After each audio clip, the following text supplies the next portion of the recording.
White ribs of giants rose next, a forest of bone.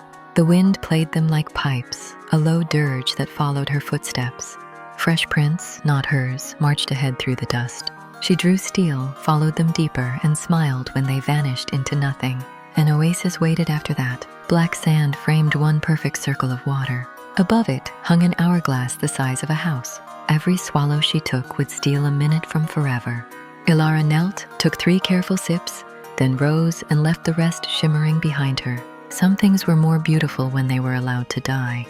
In the ruins of a city that had forgotten sound, merchants offered wonders without words. Storms trapped in bottles, amber holding the first laugh of a child long grown, maps that rewrote themselves when you blinked. Ilara traded the eye patch she no longer needed. They gave her a single black pearl. She pressed it into the empty socket. The world sharpened until it hurt. Silver threads appeared everywhere, connecting stone to sky, breath to memory, choice to consequence. She crossed the bridge of forgotten names next. Each plank demanded a name she had let slip away.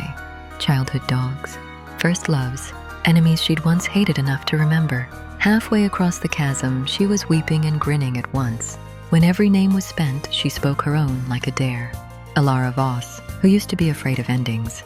The bridge did not break. She entered a library where every book was blank. One volume already bore her handwriting. You always arrive too late or too early, never just in time. That's why you keep going. She closed it with care and walked on. Finally, a dome of black glass floated above a sea of liquid starlight. Inside waited the last living fragment of the world before maps. A small, tired creature of twilight and memory. It regarded her with ancient patience. Everyone who comes here wants to take something, it said. What do you want, last daughter of the reckless? The compass spun wildly in her palm. Nothing, she answered. I only wanted to know if the stories were true, if there was still something worth walking into the blank for. A long silence. Then the creature touched her brow with a thread of light. Nothing healed.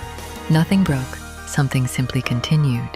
When she emerged on the far side, the sky was the color of bruised plums, and the ocean stretched unmarked beneath it. The compass needle settled at last, calm, certain, pointing only forward. Ilara laughed once, clear, unguarded, alive. She started down the unknown shore. Somewhere ahead, the next story was already waiting to be walked into.